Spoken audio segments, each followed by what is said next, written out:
Now for Leeds United, obviously back in the Premier League, promoted as champions of the Championship as well, and signings are already starting to make sure they are through the door, and there has been a few outgoings as well.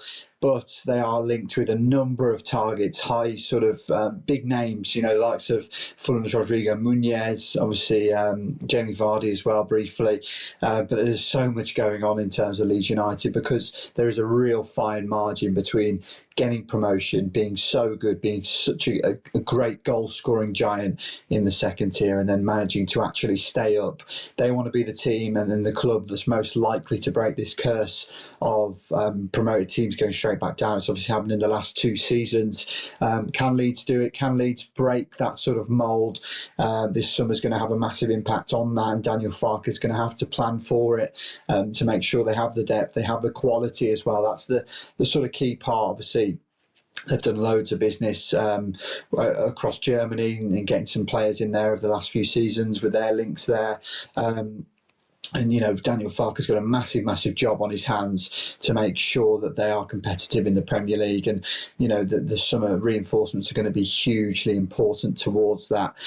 Dan, our Yorkshire correspondent. Dan, just let us know where Leeds United are, how they are feeling, in terms of confirmed signings, links, rumours, and then departures as well, because it's a massive summer window, and one that they feel at Ellen Road they're going to have to get right to remain in the Premier League. Well, Charles, Leeds United have already got going in this summer's transfer markets.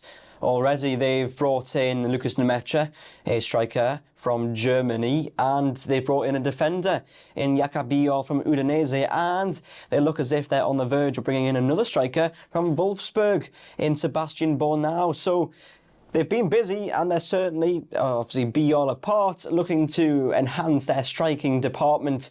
Obviously, last season, Joel Perrault was the Championship's top scorer, but Leeds probably want a bit more cover for him as well, because of course they know Patrick Bamford certainly struggles to keep fit and probably can't last too long in the Premier League and the demands that come with England's top flight. And obviously Joel Perrault, as much as he did well in the Championship last season, certainly he is unproven in the Premier League, never having played there at all. So it's probably wise and necessary that Leeds are bringing in strikers, and of course this is the second one that they're planning to bring in as well. Of course, Lucas Nemecha already arrived at the club now. He has said a lot of positive things about Leeds United and how he can't wait to get started and how he's looking to score goals and add goals to the team. The Udinese defender who's come to Leeds as well, Jakub Biol, says he likes defending and he loves a tackle and very much is an old school defender in that regard. And then when you look at the new potential signing that's coming in from Wolfsburg and Sebastian Bornau, it's very much a case of he's big, he's aggressive, he's physical, and I think Leeds are probably going for that sort of contrast to some of the talented, gifted players.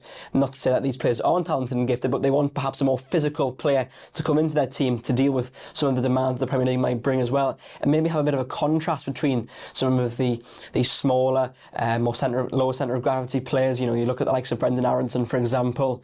You look at other players like Dan James as well, who perhaps these are really fast and gifted and tricky little players, but they don't have the physicality that some of the players they're bringing in may well do. So they're looking to bring that good balance and contrast of players, I think, in this summer at Leeds United. And of course, when it comes to players already staying as well, Dan James reportedly is on the verge of signing a new contract at Leeds United as well, which will keep him at Elland Road for the future to come. So Leeds certainly preparing well for life back in the Premier League. Obviously, as I say, having brought in 2 permanent transfers already and are on the verge of securing a third as well. You'd imagine, though, that wouldn't be their business finished yet. I think they could do with some full-back options as well. If Junior Firpo does depart Leeds United, then they'll certainly be short in that regard as well. So they'll probably have to bring in some full-backs. And then you could argue that their midfield is quite stacked. They've got Ampadu, for example. They've got Tanaka, amongst others as well. But could they do with someone else as well? Obviously, Brendan Aronson, he pushes up a bit higher. But do they just want someone else? And just to fill some more gaps with the depth they might need. India Gruva, of course, is another good option that they already have as well. But certainly, busy times to come.